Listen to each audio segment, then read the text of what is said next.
एक समय की बात है जब भगवान श्री कृष्ण ने अपनी पत्नी सत्यभामा को स्वर्ग से पारिजात वृक्ष लाकर दिया था।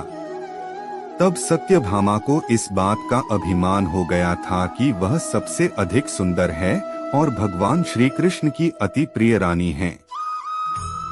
इसी प्रकार सुदर्शन चक्र ने जब इंद्र के वज्र को निष्क्रिय कर दिया, तब से उसे भी यह अभिमान हो गया था कि भगवान के पास जब युद्ध में कोई उपाय नहीं बचता है तो वह उसकी ही मदद लेते हैं।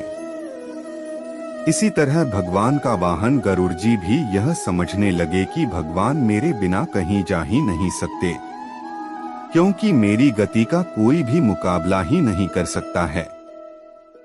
भगवान के 3 भक्तों को अहंकार। भगवान श्री कृष्ण जानते थे कि उनके इन तीनों भक्तों को अहंकार हो गया है और इनका अहंकार नष्ट करने का समय आ गया है।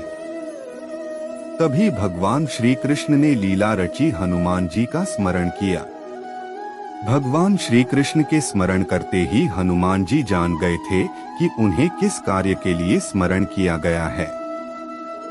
अब भगवान श्री कृष्ण ने गरुड़ से कहा, हे गरुड़, तुम हनुमान के पास जाकर यह कहना कि भगवान श्री राम ने उन्हें द्वारिका बुलाया है।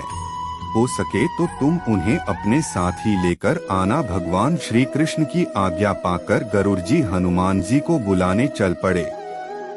गरुड़ जी ने हनुमान जी के पास पहुंचकर कहा, हे वानर श्रेष्ठ, भगवान श्री राम ने आपको याद किया है। आप मेरी पीठ पर बैठ जाइए, मैं आपको शीघ्रता से प्रभु के पास पहुंचा देता हूं। हनुमान जी ने विनय पूर्वक गरुड़ से कहा, आप चलिए, मैं आता हूं। गरुड़ ने सोचा, पता नहीं हनुमान जी कब पहुंचेंगे। खैर, मुझे क्या, कभी भी पहुंचे, मेरा कार्य तो पूरा हो गया, मैं चलता हूं। यह सोचकर गरुड़ जी शीघ्रता से द्वारका की ओर चल पड़े। इधर द्वारिका में भगवान श्री कृष्ण ने श्री राम का रूप धारण किया और सत्यभामा के साथ सिंहासन पर बैठ गए। सुदर्शन चक्र को यह आदेश दिया कि तुम महल के प्रवेश द्वार पर पहरा दो, ध्यान रहे कि मेरी आज्ञा के बिना महल में कोई भी प्रवेश न करे पाए। भगवान की आज्ञा पाकर सुदर्शन चक्र महल के प्रवेश द्वार पर तैनात हो गए। तभी हनुमान जी द्वार पर पहुंच गए थे।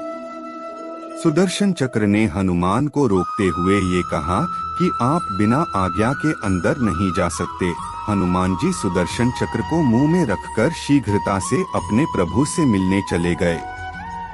हनुमान जी ने अंदर जाकर सिंहासन पर बैठे प्रभु श्री राम को प्रणाम किया और कहा, प्रभु आने में देर तो नहीं हुई। साथ ही कहा, प्रभु माता सीता कहाँ है? आपके पास उनके स्थान पर आज यह कौन दासी बैठी है? सत्यभामा ने यह बात सुनी तो वह बहुत ही लज्जित हो गई थी और इसी तरह उनका सारा घमंड चूर हो गया। तभी थके हुए गरुड़ देव भी वहां पहुंचे थे। जब गरुड़ जी ने वहां हनुमान जी को देखा तो वह चकित रह गए कि मेरी गति से भी तेज गति से हनुमान जी यहाँ कैसे पहुंच गए। इस प्रकार गरुड़ जी का भी अहंकार चूर चूर हो गया।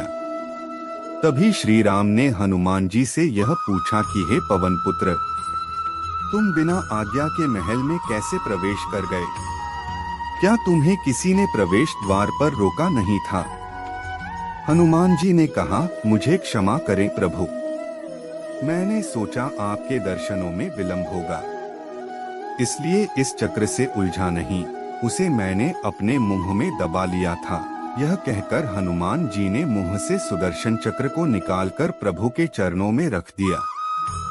सत्यभामा, गरुड़ और सुदर्शन चक्र का घमंड हुआ समाप्त। इस प्रकार सुदर्शन चक्र का भी सारा घमंड समाप्त हो गया था। अब तीनों के घमंड चूर हो गए थे। भगवान भी यही चाहते थे। सत्यभामा, गरुड़ और सुदर्शन चक्र ने कहा, प्रभु आपकी लीला अद्भुत है। अपने भक्तों के अहंकार को अपने भक्त द्वारा ही दूर किया। परमात्मा कभी अपने भक्तों में अभिमान रहने नहीं देते। अगर भगवान श्री कृष्ण सत्यभामा, गरुड़ और सुदर्शन चक्र का घमंड दूर न करते तो वे तीनों उनके के निकट रह नहीं सकते थे। और परमात्मा के निकट वही रह सकता है जो मैं और मेरा से रहित है। हनुमान जी प्रभु श्री राम के इतने निकट इसीलिए रह पाए क्योंकि न तो प्रभु श्री राम में अभिमान था न उनके भक्त हनुमान में।